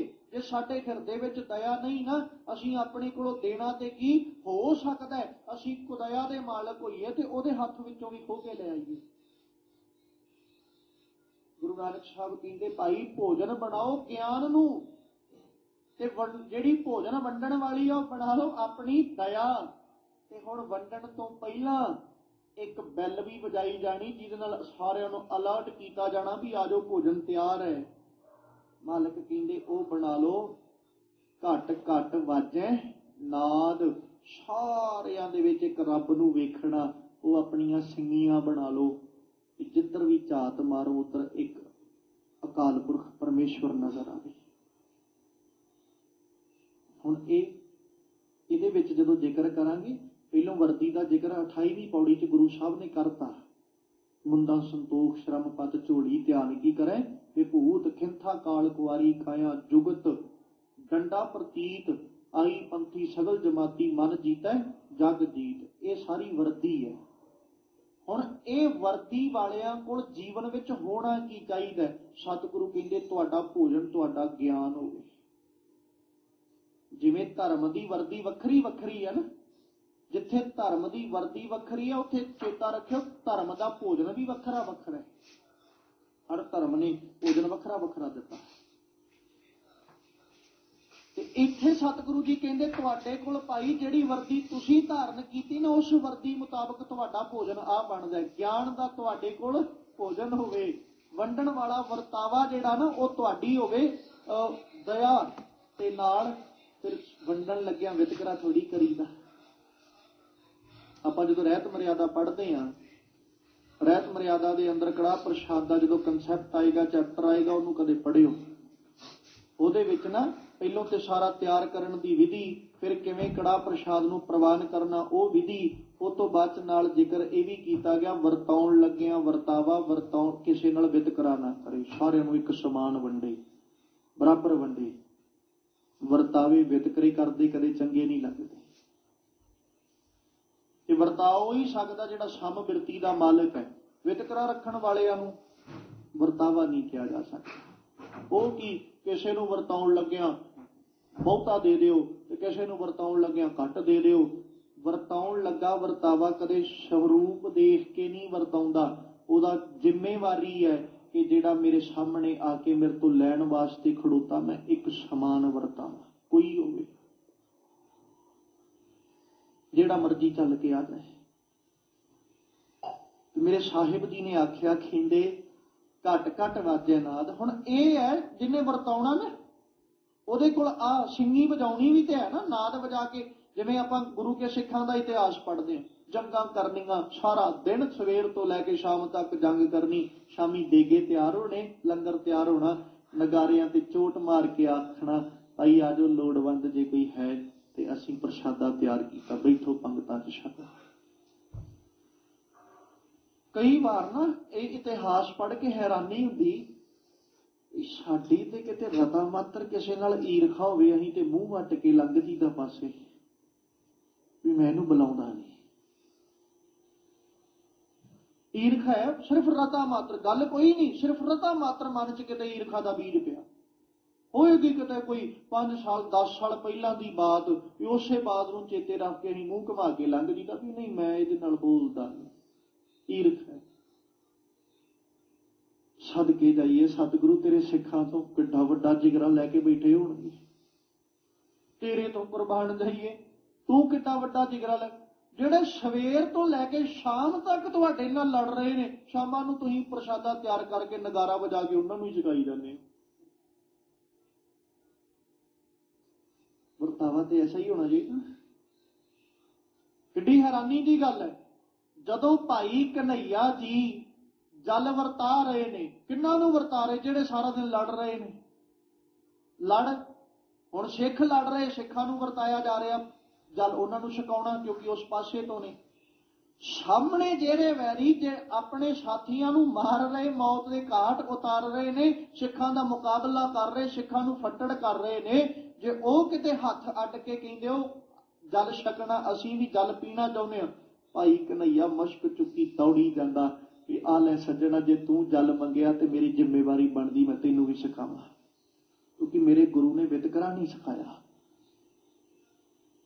ਸਿੱਖਾਂ ਵੱਲੋਂ ਸ਼ਿਕਵਾ ਕੀਤਾ ਗਿਆ ਕਿ ਗੁਰੂ ਸਾਹਿਬ ਜੀ ਅਸੀਂ ਉੱਥੇ ਜੰਗ ਦੇ ਮੈਦਾਨ ਵਿੱਚ ਉਹਨਾਂ ਨੂੰ ਫੱਟੜ ਕਰ ਰਹੇ ਹਾਂ, ਉਹਨਾਂ ਨੂੰ ਅਸੀਂ ਨਿਰਬਲ ਕਰ ਰਹੇ ਹਾਂ, ਤੇ ਭਾਈ ਕਨ੍ਹਈਆ ਜੀ ਜਲ ਛਕਾ ਛਕਾ ਕੇ ਫਿਰ ਬਲ ਦੇਈ ਜਾਂਦੇ ਨੇ ਕਿ ਅਸੀਂ ਕਿਵੇਂ ਮੁਕਾਬਲਾ ਕਰਾਂਗੇ। ਸਤਿਗੁਰੂ ਦਾ ਜਿਗਰਾ ਵੇਖੋ, ਅੱਗੋਂ ਮਾਲਕ ਪਾਤਸ਼ਾਹ ਦਾ ਹਿਰਦਾ ਵੇਖੋ ਕਿੱਡਾ ਵਿਸ਼ਾਲ। ਭਾਈ ਕਨ੍ਹਈਆ ਜੀ ਨੂੰ ਸੱਦਿਆ, ਪਹਿਲੋਂ ਤੇ ਪੁੱਛ ਕੇ ਸਿੱਖਾਂ ਨੂੰ ਜਵਾਬ ਦਿਵਾਇਆ ਵੀ ਇਹਨਾਂ ਦੇ ਹਿਰਦੇ ਵਿੱਚ ਕੀ ਹੈ। ਪੁੱਛਿਆ ਕਨ੍ਹਈਆ ਜੀ ਤੁਹਾਡੀ ਸ਼ਿਕਾਇਤ ਆਈ ਹੈ, ਤੇ ਅੱਗੋਂ ਕਨ੍ਹਈਆ ਜੀ ਇਹ ਕਹਿੰਦੇ ਵੀ ਸਤਿਗੁਰੂ ਜੀ ਆਪ ਜੀ ਦਾ ਉਪਦੇਸ਼ ਕਮਾਉਣ ਦੀ ਕੋਸ਼ਿਸ਼ ਕਰ ਰਿਹਾ, ਮੈਨੂੰ ਦੁਸ਼ਮਣ ਨਜ਼ਰ ਹੀ ਕੋਈ ਨਹੀਂ ਆਇਆ, ਸਾਰਿਆਂ 'ਚ ਹੀ ਮੈਨੂੰ ਆਪ ਜੀ ਦਾ ਚਿਹਰਾ ਦਿਸੀ ਜਾਂਦਾ, ਤੇ ਜਦੋਂ ਆਪ ਜੀ ਮੇਰੇ ਕੋਲੋਂ ਜਲ ਮੰਗੋ ਤੇ ਮੈਂ ਕਿਵੇਂ ਨਾ ਦੇਵਾਂ, ਮੇਰੀ ਇੰਨੀ ਪਾਇਆ ਕਿੱਥੇ ਕਿ ਕਲਗੀਧਰ ਮੇਰੇ ਕੋਲੋਂ ਜਲ ਮੰਗੇ ਤੇ ਮੈਂ ਜਲ ਦੇਣ ਤੋਂ ਇਨਕਾਰੀ ਹੋ ਜਾ। ਸਿੱਖ ਸੁਣ ਕੇ ਹੈਰਾਨ, ਬਾਪੂ ਦਾ ਜਿਗਰਾ ਵੇਖੋ, ਅੱਗੋਂ ਮਲਮ ਪੱਟੀ ਵੀ ਨਾਲ ਦੇਤੀ ਵੀ ਲੈ ਇਹ ਵੀ ਕਰਿਆ ਕਰ। ਹੁਣ ਜਿਨ੍ਹਾਂ ਨੂੰ ਸਾਰਾ ਦਿਨ ਮਾਰਨਾ, ਕਿਤੇ ਇੱਕ ਰਤਾ ਮਾਤਰ ਵੈਰ ਪੈ ਜੇ ਨਾ, ਜਿਵੇਂ ਮੈਂ ਪਹਿਲੋਂ ਪੱਖ ਰੱਖਿਆ, ਈਰਖਾ ਪੈ ਜੇ ਨਾ ਕਿਤੇ ਰਤਾ ਮਾਤਰ, ਤੇ ਹੋ ਸਕਦਾ ਬੰਦਾ ਉਹਦੇ ਮੌਤ ਦੀਆਂ ਅਰਦਾਸਾਂ ਕਰਨ ਲੱਗ ਜੇ ਵੀ ਮਰ ਜੇ, ਇਹਦੀ ਜਾਨ ਹੀ ਨਿਕਲ ਜੇ। ਤੇ ਗੁਰੂ ਕਲਗੀਧਰ ਪਾਤਸ਼ਾਹ ਛੱਡ ਕੇ ਜਾਈਏ ਤੇਰੇ ਤੋਂ, ਤੇਰੇ ਸਿੱਖਾਂ ਤੋਂ, ਜਿਹੜੇ ਮਰਦਿਆਂ ਨੂੰ ਵੀ ਮਲਮ ਪੱਟੀ ਦੇ ਦੇ ਕੇ ਤੇ ਉਹਨਾਂ ਨੂੰ ਫਿਰ ਜਿਉਂਦਿਆਂ ਕਰੀ ਜਾਂਦੇ ਨੇ। ਉਹ ਵੀ ਉਹ ਜਿਨ੍ਹਾਂ ਨੂੰ ਆਪਣੇ ਹੱਥੀਂ ਜੰਗ ਦੇ ਮੈਦਾਨ ਵਿੱਚ ਮੁਕਾਬਲਾ ਕਰ ਕਰ ਫੱਟੜ ਕਰ ਰਹੇ, ਪਤਾ ਵੀ ਹੈ ਕਿ ਜੇ ਇਹਨਾਂ ਦੀ ਮਲਮ ਪੱਟੀ ਕਰਾਂਗੇ ਕੱਲ ਨੂੰ ਇਹਨਾਂ ਫੇਰ ਲੜਨ ਵਾਸਤੇ ਆ ਜਾਣਾ ਹੈ। ਪਰ ਸਤਿਗੁਰੂ ਸਦਕੇ ਜਾਈਏ ਤੇਰੇ ਹਿਰਦੇ ਤੋਂ, ਤੂੰ ਉਹਨਾਂ ਦੀ ਵੀ ਮਲਮ ਪੱਟੀ ਕਰਵਾਉਂਦਾ ਰਿਹਾ। ਵਰਤਾਵੇ ਦੀ ਅਵਸਥਾ ਤੇ ਐਸੀ ਹੋਣੀ ਚਾਹੀਦੀ ਨਾ ਵੀ ਵੰਡਣ ਲੱਗਿਆਂ ਕਿਸੇ ਨਾਲ ਵਿਤਕਰਾ ਨਾ ਕਰੇ। ਤੇ ਮੇਰੇ ਸਾਹਿਬ ਜੀ ਨੇ ਅੱਜ ਆਖਿਆ ਭਾਈ ਗਿਆਨ ਦਾ ਤੁਹਾਡੇ ਕੋਲ ਭੋਜਨ, ਦਇਆ ਦੀ ਤੁਹਾਡੀ ਭੰਡਾਰਨ, ਤੇ ਘੱਟ ਘੱਟ ਵਾਜੇ ਨਾਲ ਇਹ ਤੁਹਾਡੀ ਸਿੰਗੀ ਹੋਵੇ ਜਿਹੜੀ ਵਜਾ ਕੇ ਤੇ ਫਿਰ ਸਾਰਿਆਂ ਨੂੰ ਇਕੱਠਿਆਂ ਕਰਕੇ ਦਇਆ ਰਾਹੀਂ ਗਿਆਨ ਦਾ ਭੋਜਨ ਵਰਤਾਇਆ ਜਾਣਾ ਹੈ। ਆਪ ਨਾਥ ਨਾਥੀ ਸਭ ਜਾ ਕੀ, ਰਿੱਧ ਸਿੱਧ ਅਵਰਾ ਸਾਧ। ਫਿਰ ਕਹਿੰਦੇ ਆਪ ਨਾਥ, ਉਹ ਮਾਲਕ ਕੀ ਹੈ? ਨਾਥ। ਨਾਥ ਮਤਲਬ ਸਾਰਿਆਂ ਦੇ ਸਿਰ ਤੇ ਬੈਠਾ ਹੋਇਆ ਮਾਲਕ ਜੀ। ਨਾਥੀ ਸਭ ਜਾਗੀ, ਸਾਰੀ ਦੀ ਸਾਰੀ ਸ੍ਰਿਸ਼ਟੀ ਉਹਦੀ ਕੀ ਹੈ? ਨੱਥੀ ਹੋਈ ਆ, ਉਹਨੇ ਨੱਥ ਪਾਈ ਹੋਈ ਸਾਰੀ ਸ੍ਰਿਸ਼ਟੀ ਨੂੰ। ਰਿੱਧ ਸਿੱਧ ਅਵਰਾ ਸਾਧ। ਆ ਰਿਧੀਆਂ ਸਿੱਧੀਆਂ ਤੇ ਹੋਰ ਹੀ ਸਵਾਦ ਜੇ ਹੈ ਜਿਨ੍ਹਾਂ ਵਿੱਚ ਫਸ ਕੇ ਅਕਸਰ ਜੀਵ ਮਾਲਕ ਤੋਂ ਪਾਸੇ ਹੋ ਜਾਂਦਾ ਹੈ। ਜਦੋਂ ਰੱਬ ਵੱਲ ਤੁਰਦੇ ਆ ਨਾ, ਉਸ ਰਸਤੇ ਤੇ ਤੁਰਦੇ ਆ ਜਿਹਨੂੰ ਬਾਬਾ ਕਬੀਰ ਜੀ ਕਹਿੰਦੇ ਔਕਟ ਘਾਟੀ। ਤੇ ਉਹ ਜਿਹੜੀ ਘਾਟੀ ਆ ਔਖੀ ਬਹੁਤ ਹੈ, ਰਸਤਾ ਔਖਾ ਬਹੁਤ ਹੈ। ਜਿੰਨਾ ਔਖਾ ਹੋਏਗਾ ਉਹਨਾਂ ਤੁਰਨਾ ਵੀ ਔਖਾ, ਬਚ ਬਚ ਕੇ ਚੱਲਣਾ ਪਏਗਾ। ਸੁਭਾਵਿਕ ਦੀ ਗੱਲ, ਖਾਸ ਕਰਕੇ ਘਾਟੀਆਂ ਵਿੱਚ ਤੇ ਬਚ ਕੇ ਹੀ ਚੱਲਣਾ ਪੈਂਦਾ। ਨਹੀਂ ਪਤਾ ਨਾ ਕਿਹੜੀ ਥਾਂ ਤੇ ਕਿੱਧਰ ਨੂੰ ਮੁੜਨਾ ਪੈ ਜੇ, ਤੇ ਹੋ ਸਕਦਾ ਮੁੜਿਆ ਨਾ ਜਾਏ ਤੇ ਸਿੱਧਾ ਹੇਠਾਂ ਡਿੱਗ ਪਈਏ। ਘਾਟੀ ਹੈ। ਵੇਖੋ ਭਗਤ ਕਬੀਰ ਸਾਹਿਬ ਨੇ ਘਾਟੀ ਕਿਹਾ, ਮਤਲਬ ਬੜਾ ਔਖਾ ਰਾਹ, ਘਾਟੀਆਂ ਵਾਲਾ, ਪਹਾੜਾਂ ਵਾਲਾ ਰਸਤਾ।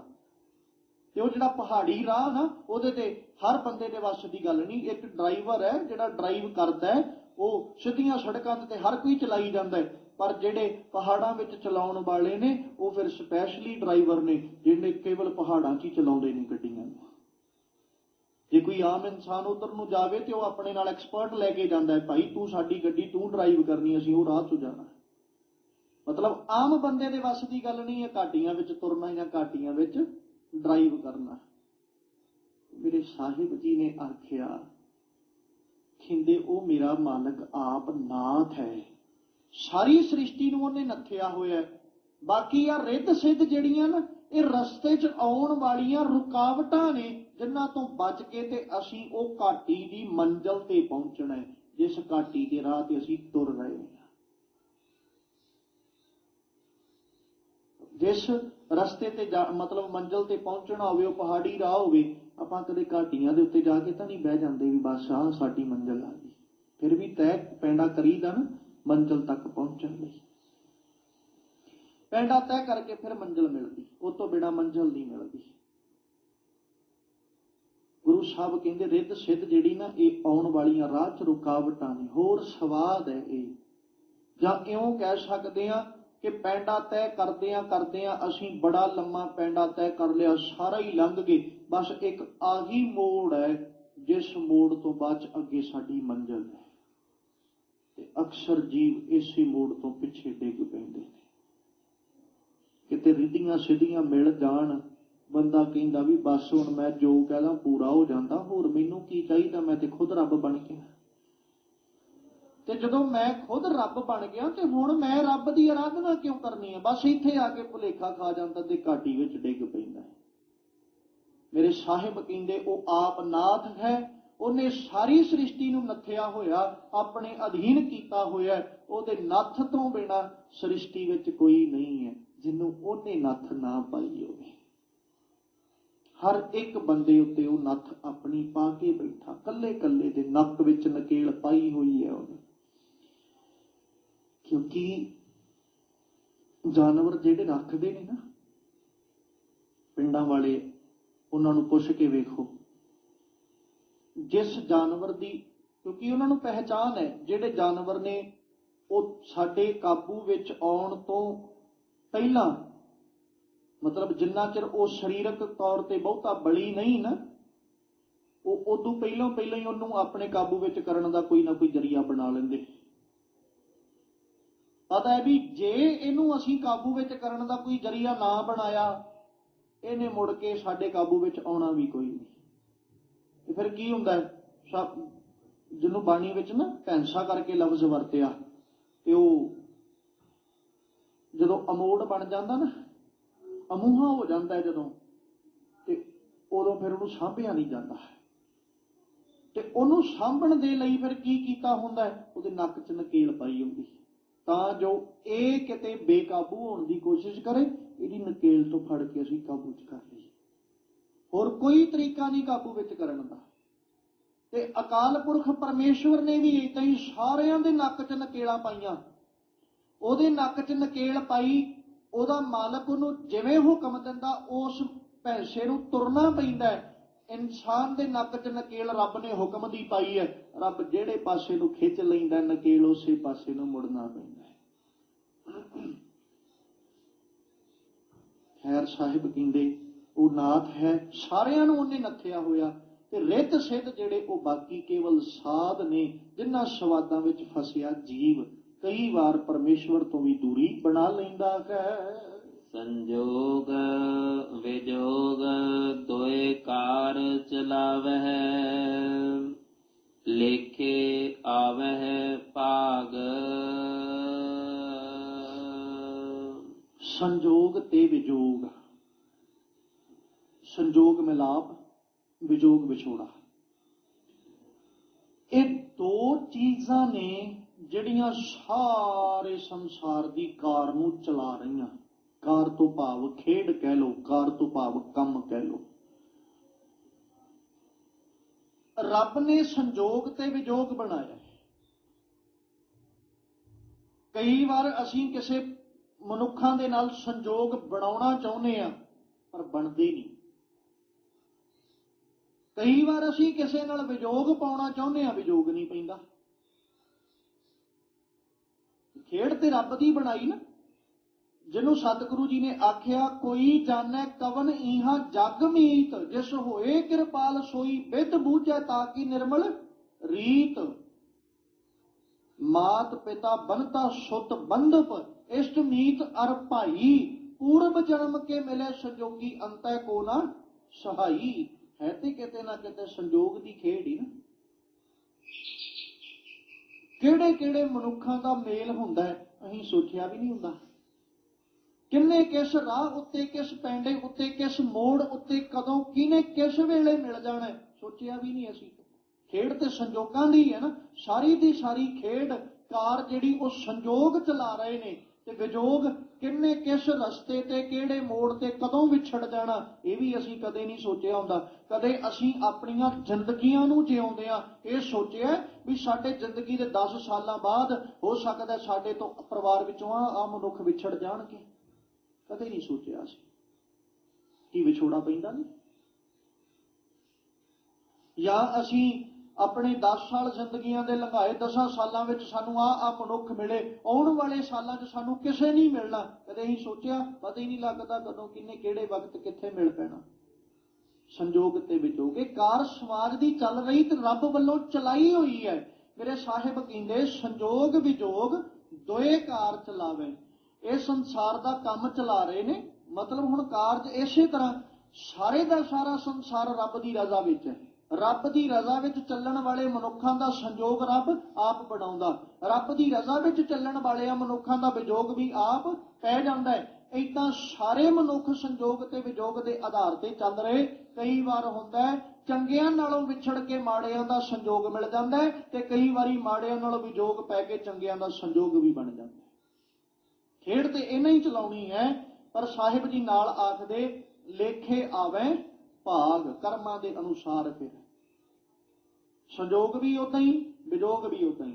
ਜਿੱਦਾਂ ਦੇ ਸਾਡੇ ਕਰਮ ਹੋਣਗੇ ਉਦਾਂ ਦਾ ਹੀ ਪਰਸਨਾਂ ਨਾਲ ਸਾਡਾ ਸੰਜੋਗ ਹੋਏਗਾ।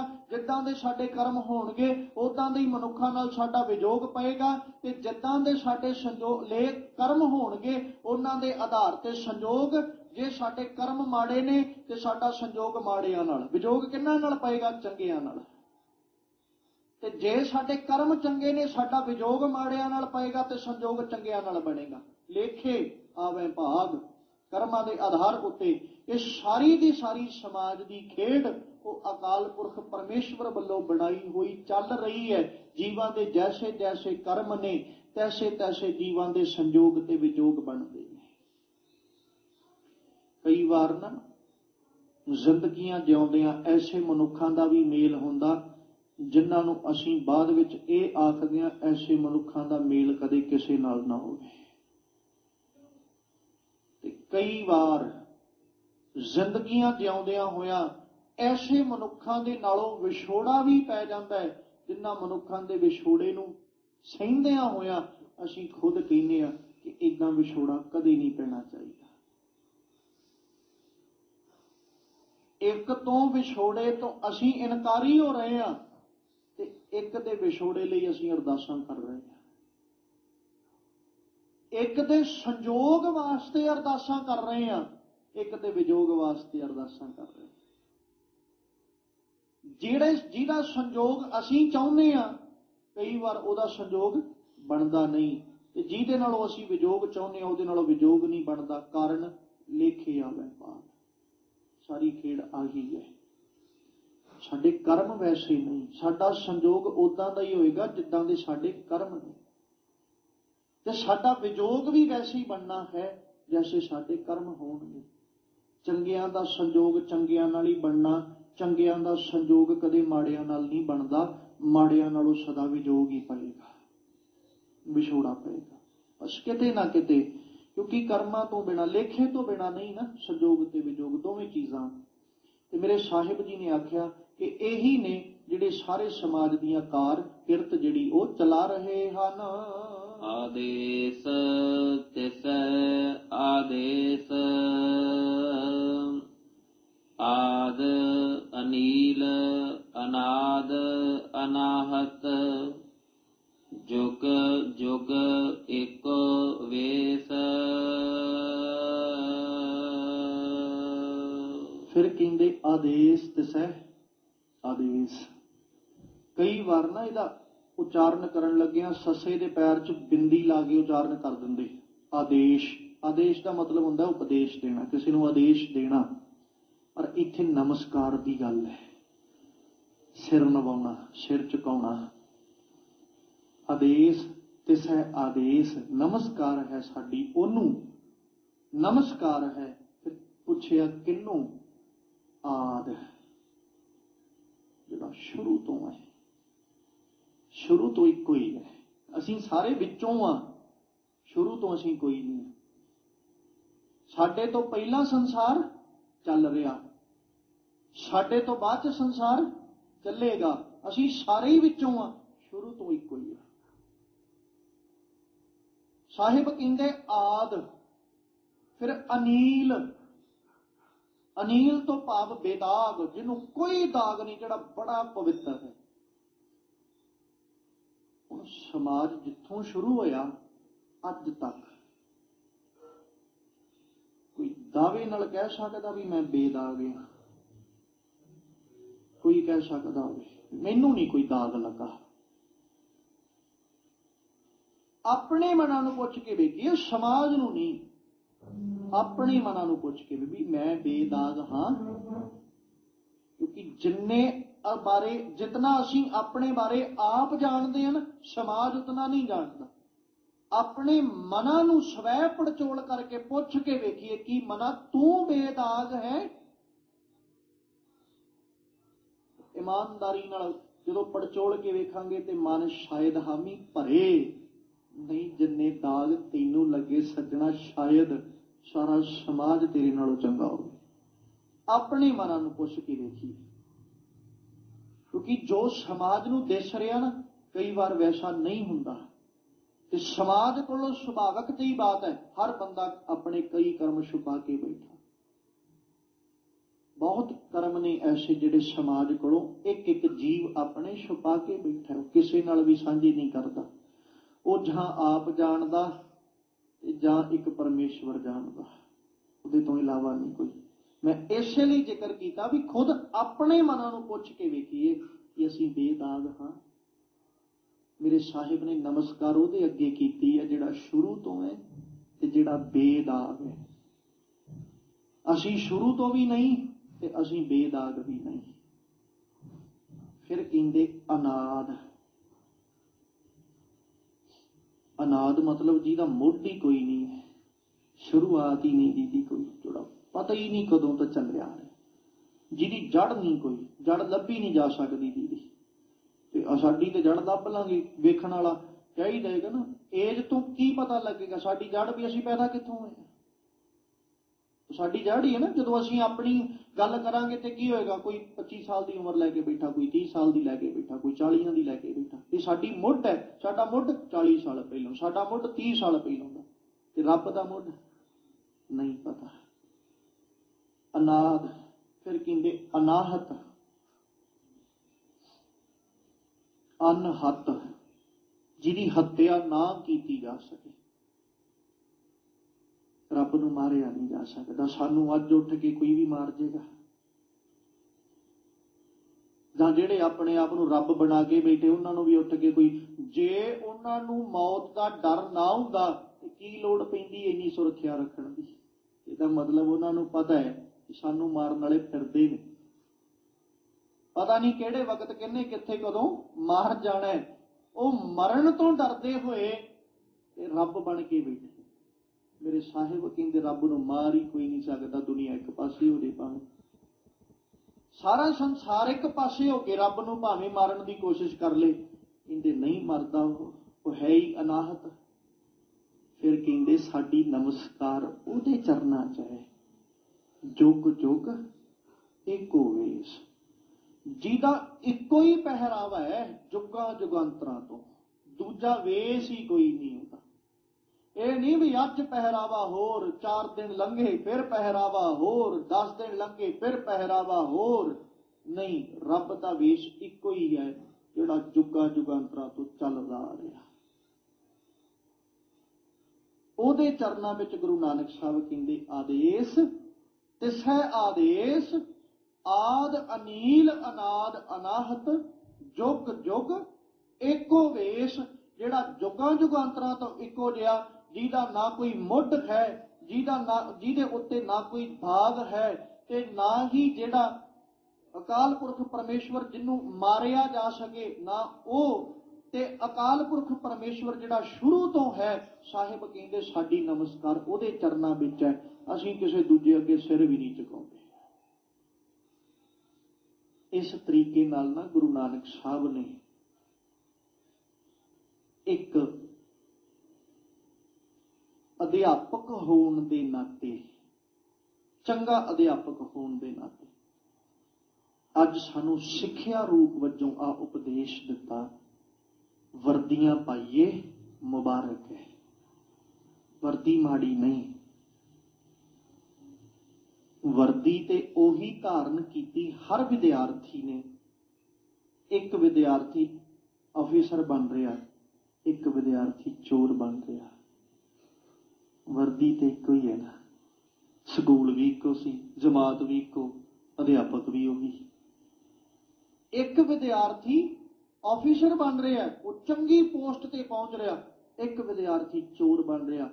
ऑफिसर वाल वेख के अध्यापक मान नाल कहंदा है ये मेरा स्टूडेंट है, मेरा विद्यार्थी है।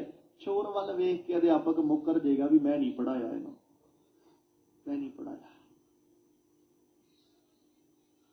हो सकता है उन्होंने वेख के भी कह दे पढ़ाया तो मैं इहनूं भी उदां ही सी, पर पता नहीं कित्थे कमी रह गई, चोर बन गया। इहनूं अपना विद्यार्थी कहण लग्गियां भी शर्म आउंदी है।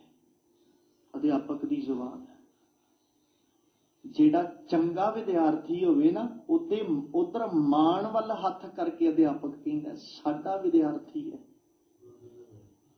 ते जिहड़ा माड़ा होवे ਉਹਦੇ ਵੱਲ हथ करके कहंदा इहनूं ते विद्यार्थी कहण लग्गियां भी शर्म आउंदी। ते असीं गुरु नानक साहब दे चंगे विद्यार्थी बणीए। बाबा हथ करके मान नाल कवे मेरा विद्यार्थी है, मैं सिखाया इहनूं। ਇਹ ना होवे भी गुरु नानक साहब हथ करके कहण भी इहनूं ते विद्यार्थी कहण लग्गियां भी शर्म आउंदी। मतलब बाबा मान नाल कवे मेरा सिख है, क्योंकि मैं उपदेश दिता है। ये ना कहना पवे गुरु नानक साहब भी मैं नहीं इनू अपना सिख मानता। ते जदों ऐसी बात आउंदी फिर सतगुरु जी दसदे ने भी मान नाल किधर हथ करके कहना सिख है ते किधरों अपना सारा कुछ ही खो लेना। साहिब कहंदे कलगीधर पातशाह जी रहत बिना न सिख कहावे, रहत बिना दर चोटा खावे। सिख किनू कहणगे? सतगुरु कहंदे जब लग खालसा रहा नियारा, तब लग तेज दियो मैं सारा। मान नाल कहणगे मेरा है। जब ये कहे विपरण की रीत मैं ना करो इनकी प्रतीत, फिर कोई बात नहीं, फिर कह देंगे भी नहीं साडा नहीं है। मालक कहंदे मैनूं कोई भरोसा नहीं करो दिते। जदों एक विपरण की रीत ते आ गया। खैर सतगुरु किते किरपा करन, साडे सबना दे सिरां उत्ते मालक पातशाह अपना मेहर भरिया हथ रखण। किते गुरु साहब दे दर्शाए हुए मार्गां ते चलण दी सानूं जाच आ जाए। सतगुरु अगे अरज़ोईआं करिए असीं भी मालका, शुक्र है तेरा तू किरपा करके सानूं वर्दियां दित्तियां। एक बख्शिश होर कर, ਕਿਤੇ ਤੇਰੀ ਵਿਦਿਆ ਤੇਰੇ ਕੋਲੋਂ ਲੈਂਦਿਆਂ ਤੇਰੀ ਪਾਠਸ਼ਾਲਾ ਵਿੱਚ ਬਹਿ ਕੇ ਕਿਤੇ ਉਪਦੇਸ਼ ਵੀ ਸਾਡੇ ਹਿਰਦਿਆਂ 'ਚ ਵਸ ਜਾਣ। ਕਿਤੇ ਤੇਰੇ ਦਰਸਾਏ ਪੂਰਨਿਆਂ ਤੇ ਤੇਰੇ ਪਾਏ ਪੂਰਨਿਆਂ ਤੇ ਸਾਨੂੰ ਵੀ ਚੱਲਣ ਦੀ ਜਾਚ ਆ ਜਾਏ। ਪੂਰਨੇ ਉਹਨੂੰ ਹੀ ਕਹਿੰਦੇ ਨਾ, ਉਹ ਜਦੋਂ ਵਿਧੀਆਂ ਪਾ ਪਾ ਕੇ ਤੇ ਫਿਰ ਸਿਖਾਇਆ ਜਾਂਦਾ ਹੈ। ਬਾਬਾ ਤੂੰ ਪੂਰਨੇ ਪਾ, ਅਸੀਂ ਉਹਦੇ ਤੇ ਲਿਖ ਲਿਖ ਕੇ ਤੇ ਅਭਿਆਸ ਕਰੀਏ, ਸਾਨੂੰ ਤੇਰੇ ਪੂਰਨੇ ਪਾਇਆਂ ਤੇ ਚੱਲਣਾ ਆ ਜਾਏ। ਅਸੀਂ ਅਰਜ਼ੋਈਆਂ ਉਸ ਮਾਲਕ ਅੱਗੇ ਜ਼ਰੂਰ ਕਰਦੇ ਰਿਹਾ ਕਰੋ। ਗੁਰਵਡ ਭਾਗੀ ਪਾਇਆ, ਐਸਾ ਗੁਰਵਡ ਭਾਗੀ ਪਾਇਆ, ਗੁਰਵਡ ਭਾਗੀ ਪਾਇਆ, ਐਸਾ ਗੁਰਵਡ ਭਾਗੀ ਪਾਇਆ।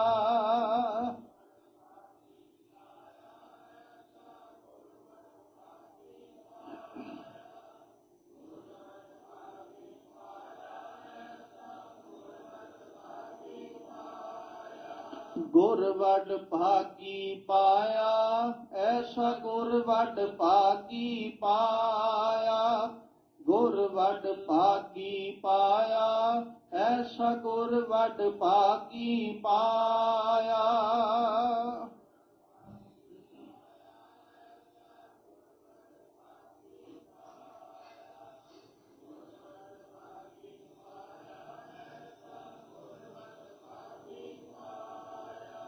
ਭੂਲੇ ਮਾਰਗ ਜਿਨ ਹੈ ਬਤਾਇਆ, ਭੂਲੇ ਮਾਰਗ ਜਿਨ ਹੈ ਬਤਾਇਆ,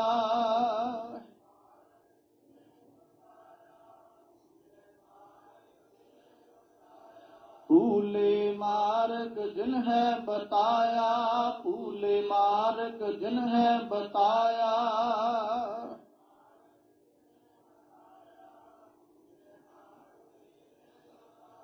ਐਸਾ ਗੁਰਵਡ ਭਾਗੀ ਪਾਇਆ, ਐਸਾ ਗੁਰਵਡ ਭਾਗੀ ਪਾਇਆ।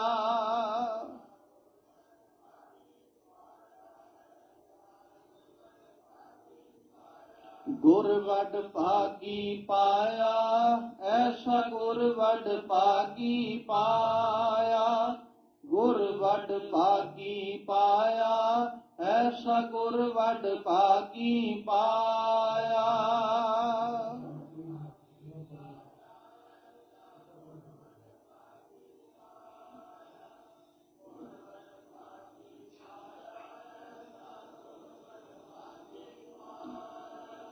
ਸਤਿਗੁਰੂ ਪਾਤਸ਼ਾਹ ਰਹਿਮਤ ਕਰਨ, ਸਾਡੇ ਸਭਨਾਂ ਦੀਆਂ ਹਾਜ਼ਰੀਆਂ ਆਪਣੇ ਦਰ ਤੇ ਪ੍ਰਵਾਨ ਕਰ ਲੈਣ। ਆਪਣੇ ਦਰੋਂ ਘਰੋਂ ਗੁਰਸਿੱਖੀ ਜੀਵਨ ਨਾਮ ਦੀਆਂ ਦਾਤਾਂ ਬਖਸ਼ਿਸ਼ ਕਰਕੇ ਨਿਵਾਜਣ, ਤਾਂ ਜੋ ਸਾਡੇ ਵੀ ਇਹ ਲੋਕ ਸੁਖੀਏ ਪਰਲੋਕ ਸੁਹੇਲੇ। ਨਾਨਕ ਹਰ ਪ੍ਰਭ ਆਪੇ ਮੇਲੇ ਹੋਈਆਂ ਬੇਅੰਤ ਭੁੱਲਾਂ ਦੀ ਖਿਮਾ ਬਖਸ਼ਣੀ। ਆਓ ਸਤਿਗੁਰਾਂ ਜੀ ਦੇ ਪਾਵਨ ਬਚਨ ਹਿਰਦਿਆਂ ਵਿੱਚ ਵਸਾ ਲਈਏ। ਆਦੇਸ ਤਿਸੈ ਆਦੇਸ,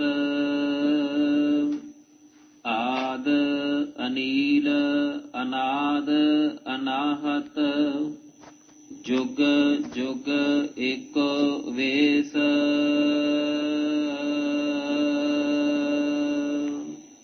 ਵਾਹਿਗੁਰੂ ਜੀ ਕਾ ਖਾਲਸਾ, ਵਾਹਿਗੁਰੂ ਜੀ ਕੀ ਫਤਿਹ।